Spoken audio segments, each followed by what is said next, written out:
Hey, here we go with this one. Hi, welcome to another episode of Cold Fusion. What do LASIK surgeries and GPS have in common? How is cloud computing connected to invisible braces? Did you know that scratch-resistant lenses were related to dustbusters? No. Actually, all of these things have NASA to credit for their existence. Yes, from the scratch-resistant lenses in your glasses to LASIK surgery that rids you of those very glasses. All are products of technologies developed by the National Aeronautics and Space Administration, or NASA as we call it. Contrary to popular belief that NASA is all about sending rovers to other planets and getting beautiful pictures, in reality, the space agency is a part of our daily lives and we don't even realize it. Still, the primary job of NASA is the exploration of the universe. A lot of you have probably seen the recent images of the Mars rover landing. Getting the craft to land on Mars was hard, but it's exponentially more difficult to send humans into space, and getting them back is even more difficult. The video's a bit Radiation and absence of oxygen and water, escaping the Earth's gravity, and re-entering the Earth's atmosphere are all factors that make space travel extremely perilous. Now, imagine the scale of a disaster if an accident takes place in the void of space. Human lives will be lost in the vast emptiness forever. This almost happened half a century ago, in April of 1970, on Apollo 13. What followed though is a marvelous story of human grit, undeterred resolve, on-the-spot innovation, and unshakable perseverance. A true story that is comparable to any edge-of-your-seat sci-fi thriller. I'm not sure that I've ever heard this story in detail. Have you ever seen the film Armageddon? When I think space disaster, I think Bruce Willis. Although that storyline had to do with an asteroid coming to hit Earth. And I hear I Don't Want to Miss a Thing by Aerosmith. If you know, you know. In the early 1960s, when the Soviets seemed to be winning the space race by first sending a dog and later a man by the name of Yuri Gagarin to space, the then US President, John F. Kennedy, challenged America to the ultimate goal, to put a man on the moon by the end of the decade. The dream was fulfilled when Neil Armstrong stepped on the moon on July 20th, 1969 for the Apollo 11 mission. Earlier, the Apollo 7, 8, 9 and 10 missions had been sent to the moon, but none of them involved a human landing on the lunar surface. That Soviet dog that they sent into space ended up dying there. Just overheated. R.I.P. Laika. Apollo 13, NASA wanted to land astronauts in the Fra Mauro area of the moon. This is a geologically tougher landing site, and is supposed to have been formed by an asteroid impact. For the Apollo 13 mission, the mission setup of the craft was in three parts. The cone-shaped command module, where the three men would be for most of the trip. The spider-like lunar module that would carry two of the three astronauts to the moon. And lastly, the service module. It was a large cylindrical craft with the main engines and oxygen tanks. During the mission, the service module would orbit the moon and rejoin with a jettisoned capsule that blasted off from the lunar module after the moonwalk was complete. This all had to be perfectly timed, a feat done by two onboard guidance computers, one in the orbiting command module and the other in the lunar module. Like the previous two Apollo missions, the crew consisted of three men. Mission Commander James Lovell, father of four and highly experienced. Command Module Pilot John Swigert, a last-minute step-in for another astronaut who had been exposed to the measles.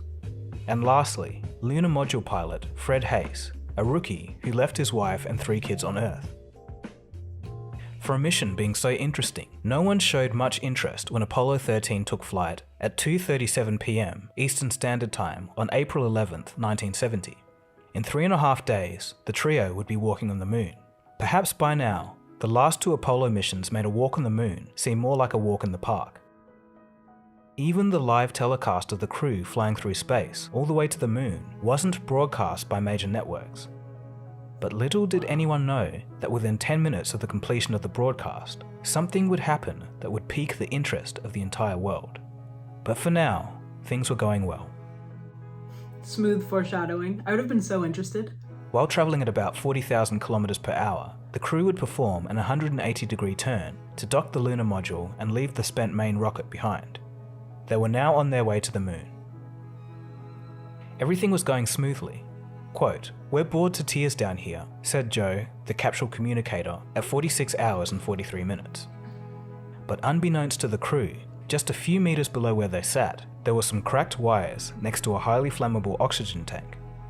At 55 hours and 46 minutes, the crew finished the TV broadcast, in which the rookie Fred Hayes pulled a few practical jokes on his crew. His favourite was to push the repressurization valve, which produces a large banging noise. They were now 322,000 kilometers away from Earth, 4/5 of the way to the moon. At around this time, Jack turned on the fans to stir oxygen tanks 1 and 2 in the service module. Unfortunately for all on board, the cracked wires were now exposed. Tank number 2 exploded with a bang. They all looked at each other, thinking Fred Hayes was playing another prank. But this time, Fred was just as stunned as the other two. At this moment, the master alarm light and an electrical power failure warning was triggered. They were so close to the moon. Houston, we have a problem here. These were the famous words that Mission Commander James Lovell reported to Mission Control. Meanwhile, down on Earth, Mission Control couldn't believe what they were seeing. The warning lights indicated the loss of 2 of 3 fuel cells. They were the spacecraft's primary source of electricity. They realized that one oxygen tank was completely empty and the oxygen in the second tank was depleting. The engineers at Mission Control were scrambling to figure out what was wrong. There couldn't possibly be this many failures at once, or the crew would be dead. It's as you fall back upon your simulation training and you start working the problem, and you work it the best you can. I was thinking that it was solvable, and then I was coming to the conclusion that I couldn't solve it. And that wasn't a good feeling. But to the dismay of the engineers monitoring on Earth, the catastrophic failures were confirmed within a few minutes, and quite horrifyingly so. When James Lovell happened to glance out the left window, he could see a gas leaking. It was the oxygen from the second and the only remaining tank. At this moment, the crew knew that they were in big trouble. Amazingly, they didn't panic, as they knew that that would solve nothing. We never panicked, and people often ask me why we never panicked, and the fact is we could have bounced off the walls for about 10 minutes, and when we finished, we'd be back where we started from. As the crew watched their precious oxygen leak out, they realized that they would lose all oxygen and soon, subsequently, their last fuel cell. They were now without electricity, light, and water 200,000 miles away from Earth, and still traveling rapidly in the wrong direction. Landing on the moon was out of the question now. The first thing they had to do was correct their trajectory. The explosion had shifted them off course, and if they didn't correct, they would still swing around the moon, but upon their return, they would miss the Earth completely. How were they communicating with ground control if they were out of electricity? How did the telecom system work? I'm gonna guess it's some type of radio signal, but I'm not sure how that works at all. That'll be something I look up But afterwards. upon their return, they would miss the Earth completely. As the disaster unfolded, the news media began picking up the story. From ABC News, Space Headquarters. There has been an emergency in the flight of Apollo 13. Some kind of explosion occurred in the spacecraft's main engine. The explosion affected the spacecraft's main power system supplied by fuel cells. And that means that their oxygen supply is in jeopardy and their water supply is officially termed critical. The whole Earth was now watching, including the families of those in space. I thought to myself, something's wrong. You know, my dad's never coming back. I'm never going to see my dad again. And, you know, he's basically, you know, I basically felt at that point that he was dead. With no propulsion possible from the damaged service module, at 1 hour and 29 seconds after the explosion, the decision was made from the monitoring engineers on the ground that the crew should use the lunar module as a lifeboat. It wasn't going to be easy though. How would the oxygen supply be maintained? What would happen when power runs out? Was there enough food on the lunar module? What about water? How was the crew going to navigate back to Earth? All systems in the command module, except the critical ones, had to be shut down in order to conserve power. This would drop the temperature inside the craft to below freezing, and they didn't know if the guidance instruments could take that cold temperature. The guidance system is like your eyes and your foot on the throttle and your hands on the steering wheel. It's the information that gives you the ability to, if you will, steer from one point to another. And so the question was, would the instruments be able to take the cold temperature? Could the humans? With only 15 minutes of power and oxygen left in the damaged service module, they all made their way to the lunar module. Thankfully in all of this, there was one bright spot. Surplus oxygen in the lunar module, but only for a while. It wasn't an ideal situation, but it was going to have to do. LM was a flimsy-looking, spidery type vehicle. The crew compartment had no amenities whatsoever. It didn't even have seats. The skin of the crew compartment was about 12 thousandths of an inch thick aluminum.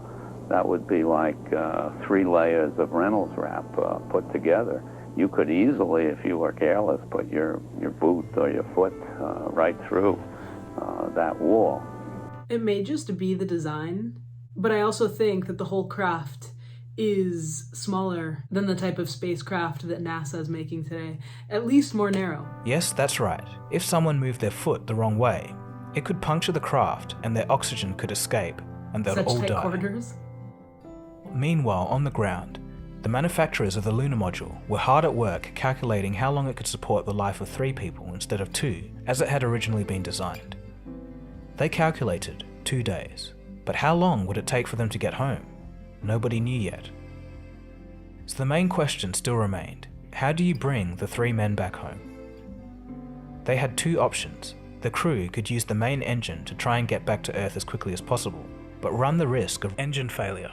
Or they could take an extra 1 to 2 days to use the moon's gravity and fling them back towards Earth. They decided to go for the second option. They were going to go around the moon. This involved using the lunar module's rocket, which was never designed for this purpose, but even less so with the command module still attached. The center of gravity was now completely off, so the controls no longer corresponded to the inputs given. If you tried to turn left, it would pitch up, or if you tried pitching down, it would go to the right. It was like flying a fighter jet, but with all the control labels switched. They had no choice but to try. A 35-second rocket burn was carried out to speed up the craft, but the calculations made back on Earth said that they would run out of power and water before coming home. They needed more speed. But how were they going to figure out how to get up to speed? The onboard computer was very primitive. For context, this was a year before Intel had invented the CPU microprocessor. The Apollo computer could only store a few thousand numbers in RAM, and its power was orders of magnitude less than even a basic Nokia phone from decades ago. Because of this reason, all the calculations had to be done on the ground, and the instructions radioed back about when to fire the rocket, at exactly what power level, and for how long. The crew had to copy the instructions precisely before they lost radio contact when they travelled behind the moon. Oh my God. The calculations suggested that a burn of 5 minutes would cut 24 hours off the travel time, but it might not have been enough. After the first hour or so, as we began to gather the data, and we saw that those data points, heading down, it became obvious that within, an hour or so that we weren't going to make it at that rate. The biggest power consumer on the lunar module is the guidance system. Merritt feels it's essential to turn it off, but Lunny and Krantz feel just as strongly it has to stay up and running so the crew can position the ship. Glenn, if we don't get this thing powered down, we're not going to make it. And, of course, Glenn was receptive and said, well, let's see your data. Once you looked at the data and the data was coming in, it was obvious we weren't going to make it. It's crazy to think that there was even tech for this in, late 60s, early 70s? I think he said 1970. And that humans haven't been back to the moon since 1972, despite the fact that technological capabilities are so much better now than they were back then. Budget constraints aside, because I think that's the biggest problem, what do you think is the second most likely reason that humans haven't returned to the moon? They decided to leave the guidance computer on for now, and then turn everything off and float to Earth in below freezing temperatures for 3 days. To conserve water, the crew had to cut down their intake to about 1/5 of normal. Oh. Worse, they were requested to not eject urine into space so they wouldn't disturb the flight's trajectory. Nightmare. This meant that the crew had to store their waste in bags and practically stop drinking water. They became dehydrated, cold, sleep deprived, and Fred Hayes developed a bladder infection and then a fever. The other 2 crew members would wrap their bodies around him to keep him warm. They were miserable. By now, the entire world was following the updates of Apollo 13. If I may be serious for one moment and ask the entire audience for a moment of prayer for the crewmen of the Apollo 13. We'll hold silence for a moment, please. Countries offered help, and people across the globe prayed. The world watched as a dangerous adventure unfolded, an adventure that wouldn't be paralleled by any other in years to come. But even so, there were even more problems. The 3 men were creating excess carbon dioxide that needed to be expelled or they would suffocate. The lunar module was running out of carbon dioxide filters, but the command module had plenty of spares. The only issue was that the openings of the 2 filters were not compatible, so everyone had to get creative. The problem was that we had these square canisters, and in the lunar module, the receptacle in which you put the CO2 filters was round, because the lunar module used round canisters or filters instead of square ones. So our problem was, how do we connect this square canister to a system that will only accept round filters? With at least 2 more days of the journey still left, the challenge, however, was that Mission Control could only build prototypes, and the actual method had to be built by the crew as per the instructions from the ground. Even just describing the contraption was hard. Thankfully, the crew managed to do so using plastic bags, cardboard, and duct tape. Even after solving the problems of power, water, food, and excess carbon dioxide, the biggest challenge still remained: getting back to Earth. The touchdown was planned for the Pacific, but the craft could land in an unspecified range of hundreds of miles. Re-entry itself was a gamble. Coming home from the moon, you had to come in and hit the atmosphere in a re-entry corridor that was only 2 degrees wide, a pie-shaped wedge. Not any less than 5.5 degrees, not any greater than 7.5 degrees. You had to come down that 2-degree wedge. If you came in too shallow, you'd skip out, like skipping a stone on water. If you came in too steep, well, that sudden deceleration would make you a fiery meteor over the sky for a few brief seconds. This is one of those stories that you know how it's going to end, but it doesn't stop the anxiety. So many things had to go right for them to live. Because they were coming in too shallow and the guidance computer was still powered off, the crew needed to course correct by hand. They had to line up the Earth in the center of their window and hope for the best. I know that when that engine goes on, that I'll never be able to keep the Earth in the window by myself, because these are what we call 3 attitude controllers in pitch and roll and yaw. I said, you take your attitude controller and keep the Earth from going back and forth too much. I'll take my attitude controller and keep the Earth from going up and down too much. He said, fine. And then over on the side, I had a couple buttons. One said start and one said stop. These were buttons that directly connected the battery to the descent engine. The one and only time they were ever used in the Apollo program. At the proper time, Jack said start. I hit the start button. The engine went on. 14 seconds later, Jack said stop. I hit the stop button. And in between that time, we juggled the Earth, up and down and sideways. And then, of course, we waited. The last challenge was to move back to the frozen command module and power up its controls before the final flight to Earth.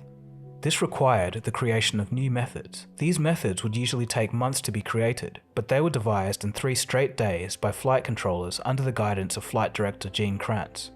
The team on the ground were doing some of the most consequential engineering under a lot of pressure. Every calculation had to be just right. With 9 hours to go before re-entry, they were travelling at 32,000 kilometers an hour, or 20,000 miles per hour. The crew wrote the instructions on whatever scrap pieces of paper that they could find on board. This takes over 2 hours.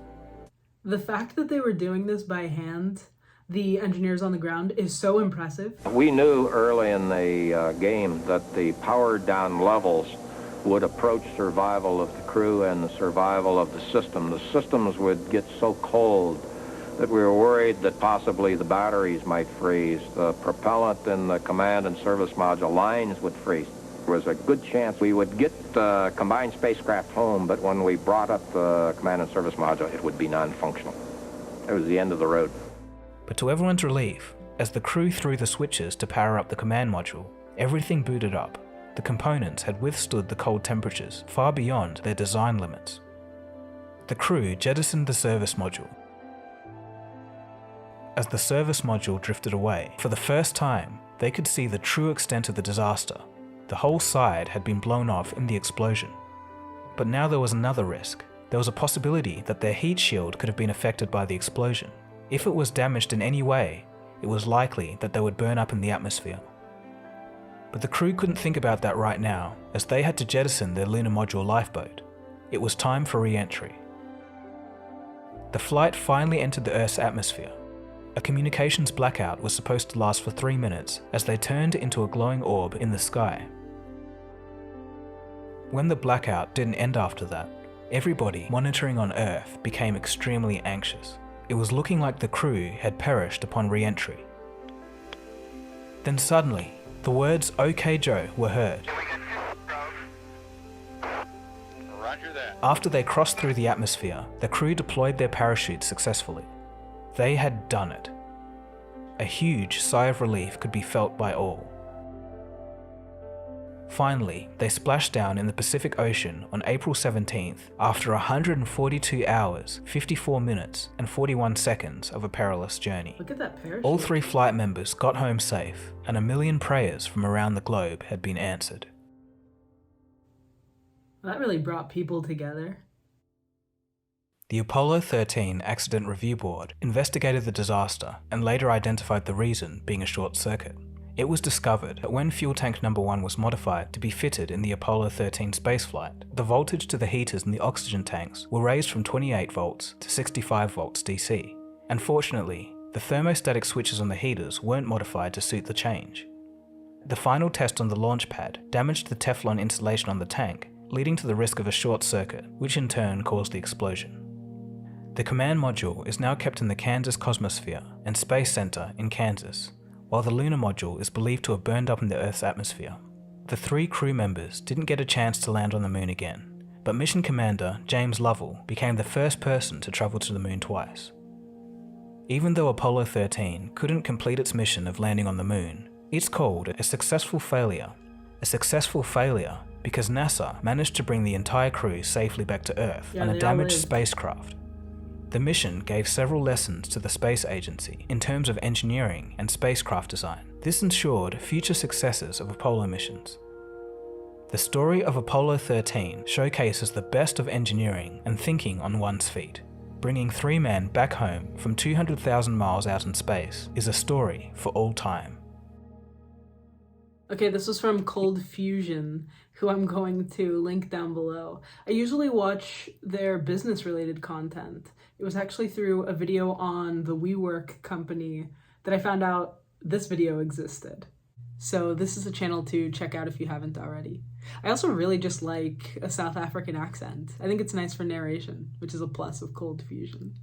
This was a very wholesome story. It seems like it united people from all around the world.